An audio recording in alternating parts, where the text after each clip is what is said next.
నువ్వు చెడ్డ దానివని మా నాన్న చెబుతున్నా కూడా పెడచెవిన పెట్టి నీ వైపు నిలబడ్డాను. నిన్ను నమ్మినందుకు నాకే వెన్నుపోటు పొడిచావు కదా వదినా. నన్నే కాదు, నన్ను నమ్మి డబ్బులు పెట్టిన జనాల్ని దగా చేసావు. సింధు చెప్పినప్పుడు ఒక్కసారైనా నేను తన మాట వినుంటే, నేను కళ్ళు తెరిచుంటే అసలు ఇప్పుడు ఈ పరిస్థితి వచ్చేదే కాదు.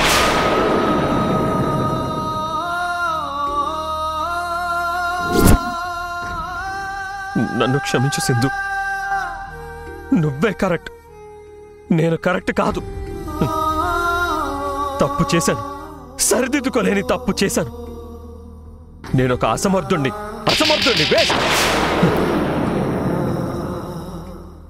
చివరికి మీ వదిన మీ అమ్మగారిని కూడా వదలలేదు సార్. అందుకే ఆమెను తల మీద కొట్టి ఇంట్లో గదిలో బంధించి చిత్రహింసలు పెట్టి పిచ్చెక్కేలా చేసింది సార్.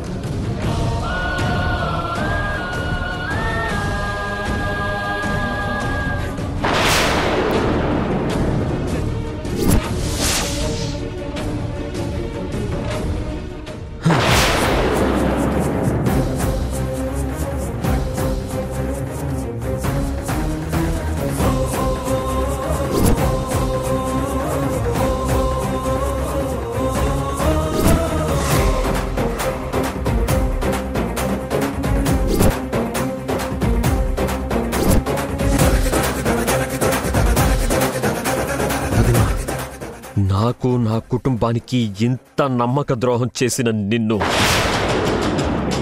వదిలిపెట్టను. నీ అంతో చూస్తాను. నీ ప్రాణం తీస్తా.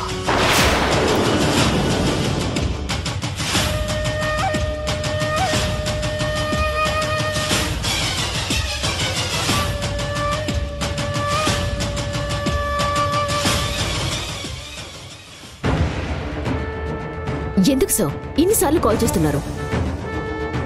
అన్నిసార్లు ఫోన్ చేస్తున్నప్పుడు ఒక్కసారైనా లిఫ్ట్ చేయొచ్చు కదా మధు. ఇన్నిసార్లు కాల్ చేస్తున్నాను అంటే ఏదో ఇంపార్టెంట్ అనే కదా అర్థం. ఆ మాత్రం ఆలోచన కూడా లేదా నీకు? సారీ సార్, ఇక్కడ నా టెన్షన్లో నేనున్నాను, అందుకే ఫోన్ లిఫ్ట్ చేయలేకపోయాను. ఇంతకీ మ్యాటర్ ఏంటో చెప్పండి సార్. ఆ హవాలా పర్సన్ స్టార్ట్ అయ్యాడు, వచ్చేస్తున్నాడు. ఇప్పుడే మెసేజ్ వచ్చింది, 1 అవర్లో మీటింగు. నువ్వు త్వరగా వచ్చేసే మధు. 1 అవర్లో మీటింగ్కి రావాలా? అవును. కానీ ఇక్కడ నేను చాలా ముఖ్యమైన పనిలో ఉన్నాను సార్. నేను రావటానికి కొంచెం లేట్ అవ్వచ్చు. చూడు మధు, హవాలా పర్సన్ టైం అంటే టైము. 2 నిమిషాలు ఆలస్యమైనా ఉండడు, తిరిగి వెళ్ళిపోతాడు. మళ్ళా మీటింగ్ రావాలంటే ఇప్పట్లో కుదరకపోవచ్చు మధు. మధు, అవకాశం వచ్చినప్పుడే వాడుకోవాలి. మిస్ అయితే మళ్ళీ రాదు. నువ్వు అనుకున్నది ఎప్పటికీ చేయలేవు. సార్ చెప్పింది కరెక్టే. నేనిప్పుడు మొత్తం కంప్లీట్ చేయకపోతే ఇంకెప్పటికీ చేయలేను. ఓకే సార్, మీరు చెప్పిన టైంకి నేను వచ్చేస్తాను. ఉంటాను సార్. Okay, good.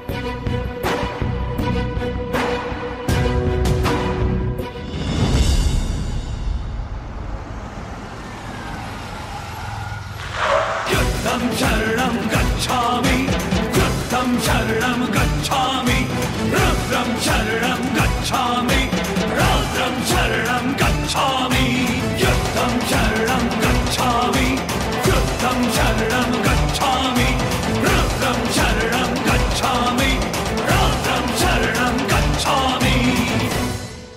నా కుటుంబాన్ని, నా ప్రాజెక్ట్ని నాశనం చేసిన వదిన్ని ఈ రోజు చంపేస్తాను. కానీ తనని చంపే ముందు ఒక్కసారి ఆఖరిగా నా పిల్లల్ని చూడాలనుంది. వదిన్ని చంపేసిన తర్వాత పోలీసులు నన్ను అరెస్ట్ చేసి జైల్లో పెడతారు. అప్పుడు మళ్ళీ ఎప్పటికీ నా పిల్లల్ని నేను చూడలేను.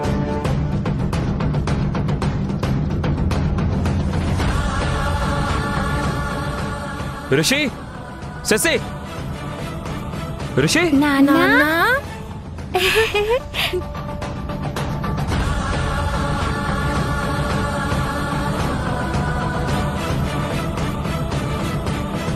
నాన్న ఎందుకలా సీరియస్ గా ఉన్నారు అసలా? ఏమైంది నాన్న? మాట్లాడండి నాన్న. ఎందుకలా సైలెంట్ గా ఉన్నారు? మీ అమ్మ ఎక్కడ? అమ్మ ఇంట్లో లేదు నాన్న. ఎవరో వస్తే పని మీద బయటికెళ్ళింది. యష్, ఎంతసేపు అయిందిరా వచ్చి? నాన్న ఇంతకు ముందే వచ్చారు తాతయ్య. ఏంట్రా, ఎందుకలా ఉన్నావు? ఏం జరిగింది? నన్ను క్షమించు నాన్న. ఎందుకురా? వదిన కరెక్ట్ కాదని నువ్వు సింధు ఎంత చెప్తున్నా నేను అస్సలు పట్టించుకోలేదు. గుడ్డిగా వదిన నేను నమ్ముతూ వచ్చాను. సింధు చెప్పిందే నిజం నాన్న. వదినంత మంచిది కాదు. తన క్యారెక్టరు, తన ఆలోచన ఏదీ సరిగ్గా లేదు.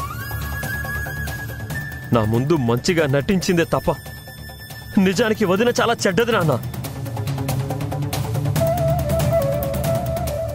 వదిన మనల్నందరినీ నిలువునా మోసం చేసింది. మన కుటుంబాన్ని, అమ్మని, నా కంపెనీని, ప్రాజెక్ట్ని, అన్నిటినీ సర్వనాశనం చేసింది నాన్న. వదిన నిజ స్వరూపం ఏంటో నాకు ఇవాళే తెలిసింది నాన్న. ప్రాజెక్టు ద్వారా జనాల నుంచి వచ్చే 100 కోట్లు కొట్టేయడానికి మా సారు, మీ వదిన కలిసి పనిచేస్తున్నారు. ఆమెను తల మీద కొట్టి ఇంట్లో గదిలో బంధించి చిత్రహింసలు పెట్టి పిచ్చెక్కేలా చేసింది సార్. కానీ అగ్రిమెంట్లో అది కేవలం 550 స్క్వేర్ ఫీట్ మాత్రమే ఉంది సార్. వదిన్ని నమ్మి నేను చాలా పెద్ద తప్పు చేశాను నాన్న. మన కుటుంబాన్ని, మీ అమ్మని, నీ ప్రాజెక్ట్ని కాపాడాలని ముందు నుంచి ఆ మధు దుర్మార్గాల్ని సింధు చెప్తూనే ఉంది కదరా. అయినా సింధు మీద కోపంతో నువ్వు తన మాటల్ని నిర్లక్ష్యం చేశావు. అందుకే ఇప్పుడు నువ్వు బాధపడుతున్నావురా.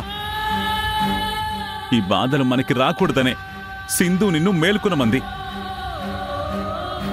చూడు యష్, ఇప్పటికైనా ఏం మించిపోలేదురా. మీ అమ్మ పరిస్థితికి, మన కుటుంబం చిన్నాభిన్నం అవడానికి, నీ కంపెనీ పతనానికి కారణమైన ఆ మధుని మనం అస్సలు వదిలిపెట్టకూడదురా. మనింటికి పట్టిన పీడ ఈరోజే విరగడైపోవాలి.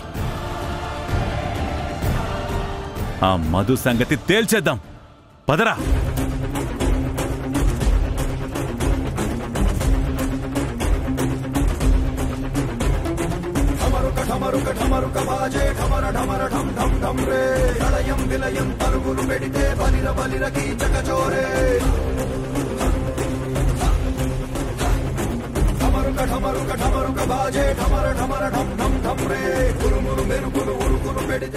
ఏంటి తేజ ఇది?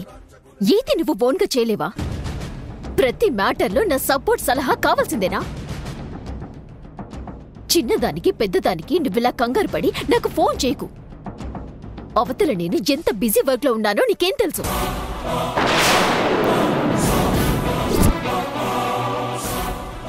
నువ్వేం చేసినా ధైర్యంగా చెయ్యి. మనల్ని ఎవ్వరూ ఏం చేయలేరు. అసలు నేను మన పని ఎంత ఫాస్ట్ గా కంప్లీట్ చేయాలా అని టెన్షన్ పడుతుంటే నాకు చాలా ఇంపార్టెంట్ పనులున్నాయి. వస్తాను. ఒసేయ్ మధు,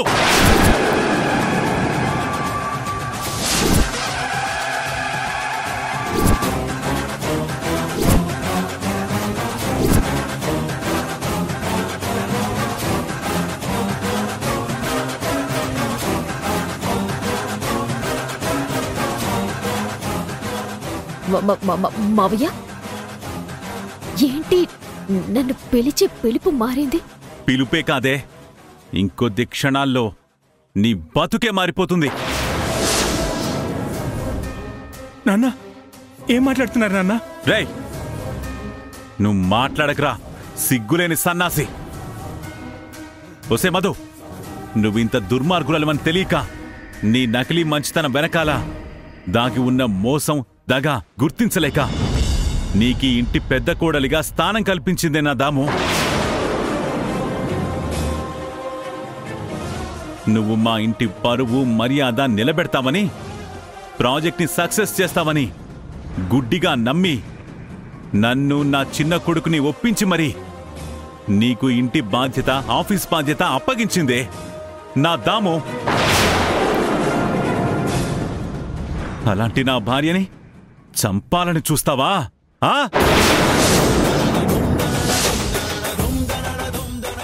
అయ్యో నాన్న, అమ్మని మధు చంపాలనుకోవడం ఏంటి నాన్న? అసలు ఏం మాట్లాడుతున్నా?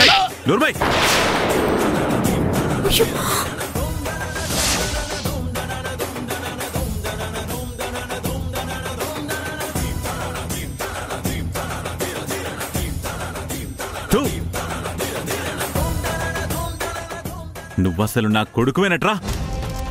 తండ్రికి తల్లికి తోడబుట్టిన నీ తమ్ముడికి నీ పెళ్ళం నమ్మక ద్రోహం చేస్తుంటే దాన్ని 4 తన్ని తగలేక మధు మంచిది, మధు సిన్సియర్, మధు మన కుటుంబం కోసమే చాలా కష్టపడుతుంది అని అబద్ధాలు చెబుతూ నీ పెళ్ళానికి సపోర్టుగా ఉంటావా? నువ్వు మనిషివేనారా? మా అమ్మ నిన్ను ఏనాడు కోడలిగా చూడలేదు. సొంత కూతురులా చూసుకుంది. ఆ సింధు చేతిలో ఓడిపోకూడదని తన ఆస్తి మొత్తం నీకు రాసిచ్చింది. ఇంటి పెత్తనంతో పాటు నా కంపెనీని కూడా నీ పేరు మీద రాయించింది. నీకు మంచి జరగాలని, గొప్ప పేరు రావాలని కోరుకున్న మా అమ్మని నువ్వేం చేశావు? ఏం చేశావు? నీ నిజస్వరూపం తెలుసుకుందని మా అమ్మని ఆమె ఇంట్లోనే బంధించి ఒక గదిలో పెట్టి మానసికంగా చిత్రహింసలకు గురి చేస్తావా? పిచ్చిది అని ముద్రేస్తావా? అది చాలదు అన్నట్టు జనాలకి ఉపయోగపడాలని నేను స్టార్ట్ చేసిన ప్రాజెక్ట్ని అడ్డం పెట్టుకొని వచ్చిన డబ్బులన్నిటినీ నొక్కేసి జనాల్ని కూడా మోసం చేయాలని అనుకున్నావు. ఇంతమందిని నాశనం చేసి అసలు నువ్వు ఏం సాధించాలనుకుంటున్నావు వదినా? రేయేష్, ఇంకా ఇది నీకు వదినేంట్రా? ఇది అసలు మనిషే కాదు. చూడు,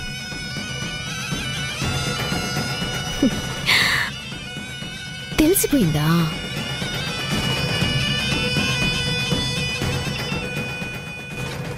మొత్తానికి నా గురించి విషయమంతా తెలిసిపోయిందన్నమాట.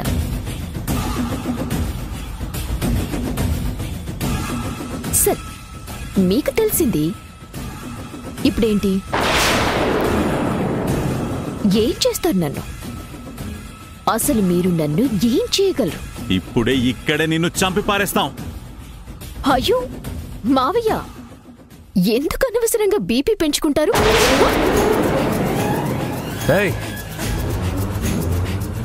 అసలు ఎందుకు ఇదంతా చేశావు? ఎందుకు మా మీద ఇంత కక్ష కట్టావు? అసలు నువ్వెందుకు ఈ ఇంటి కోడలుగా మా ఇంట్లో అడుగు పెట్టావు? రేయేష్, దీని పుట్టు పూర్వత్రాలు మనకెందుకురా? మనకు కావాల్సింది మన ఆస్తి, ప్రాజెక్టులో అది కొట్టేసిన మొత్తం డబ్బు. ముందు దాని గురించి అడగరా. నువ్వు ప్రాణాలతో బతకాలి అంటే మర్యాదగా ఇక్కడితో ఇవన్నీ ఆపేసి డబ్బు, ఆస్తి మొత్తం మాకిచ్చేసి మమ్మల్ని వదిలేసి ఇక్కడి నుంచి వెళ్ళిపో.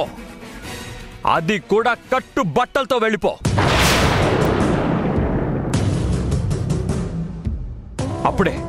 అప్పుడే బతికిపోతావు.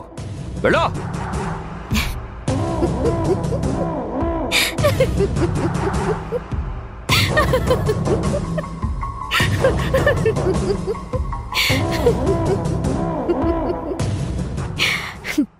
ఏంటి యష్, ఏమన్నా?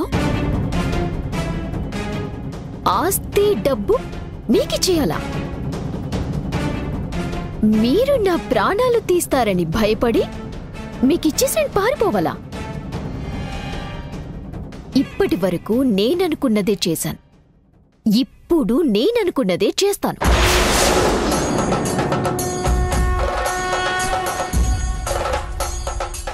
నా పగ, నా టార్గెట్ మీ కుటుంబాన్ని నాశనం చేయటమే.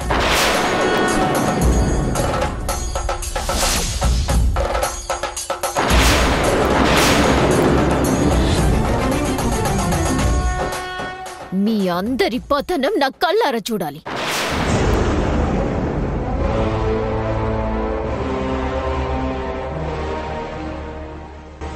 మీరందరూ నా కాళ్ళ కింద పడి బతకటం నాకు కావాలి.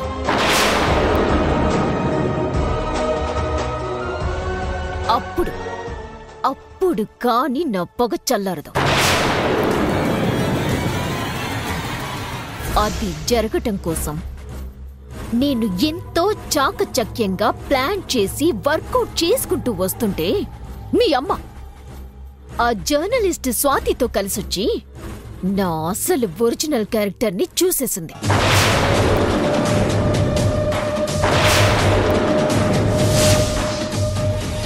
మీ అందరికీ చెప్పి నన్ను ఇంట్లో నుంచి మెడపట్టి బయటికి గెంటేయిస్తానని చెప్పింది.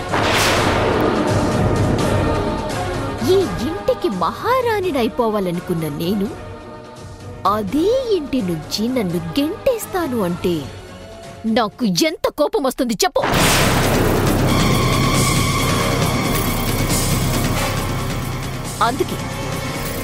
అందుకే మీ అమ్మని మెంటల్ గా టార్చర్ పెట్టి డే బై డే స్లోగా పిచ్చిదాన్ని చేస్తూ వచ్చా.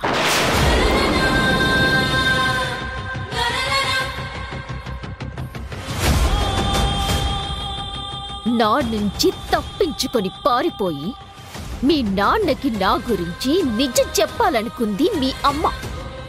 అందుకని మీ అమ్మ ప్రాణాలు తీసి నాకు ప్రాబ్లం అనేది లేకుండా చేసుకుందామనుకున్నా.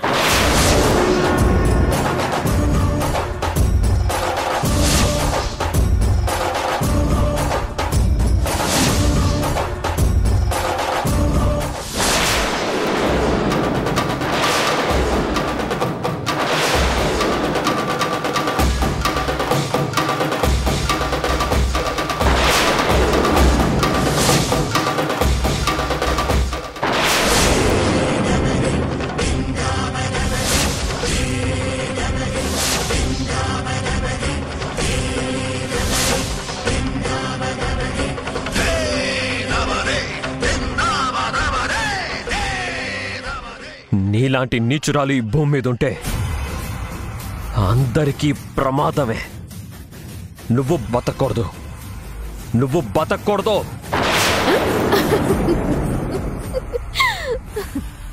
ఏంటి యష్, చంపుతావా?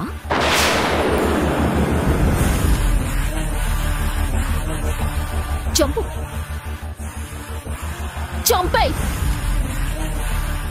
నన్ను చంపితే నష్టపోయేది నువ్వే. చచ్చినా మిమ్మల్నెవ్వరిని వదిలిపెట్టా. దయ్యమయ్యైనా సరే మిమ్మల్నందరినీ పట్టు పీడిస్తాను. మీ బతుకుల్ని నడి రోడ్డు మీదకి ఇచ్చేస్తాను. చూస్తున్నావేంటి? చంపు.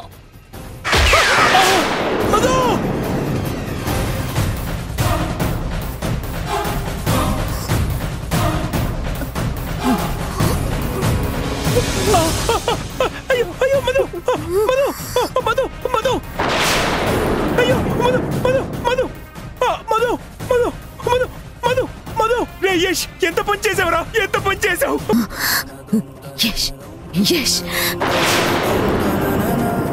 నేను చేస్తున్నానని సంబరపడిపోకు.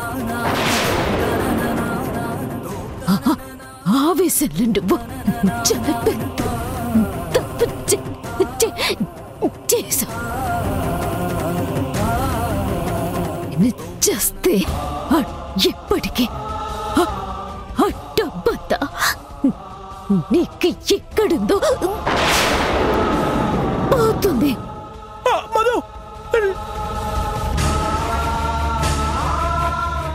ప్రజల దృష్టిలో ప్రాజెక్ట్ ఓనర్వి నువ్వే.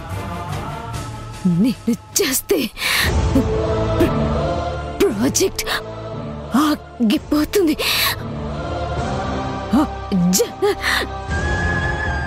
నువ్వు వాళ్ళని మోసం చేసావని నీ ఇంటి మీద పడి మీ వాళ్ళందరినీ కడతారు.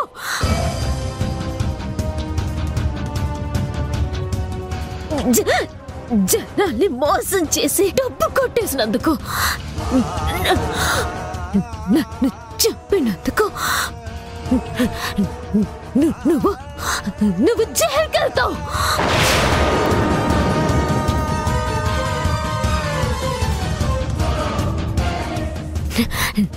నీ పిల్లలు తండ్రి లేని అనాథలవుతారు. నేను కోరుకున్నట్టే నీ కుటుంబం రోడ్డున పడి అడుక్కు తింటుంది.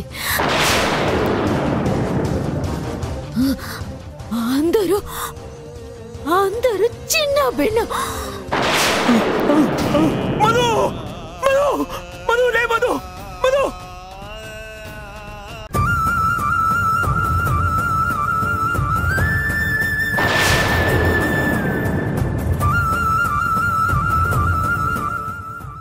అత్తయ్య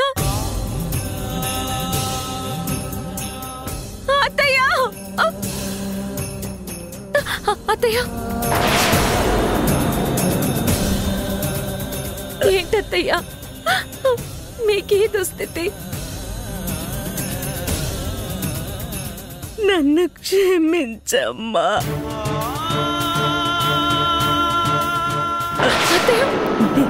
అంతటికి నేనేనమ్మా కారణం. నేనే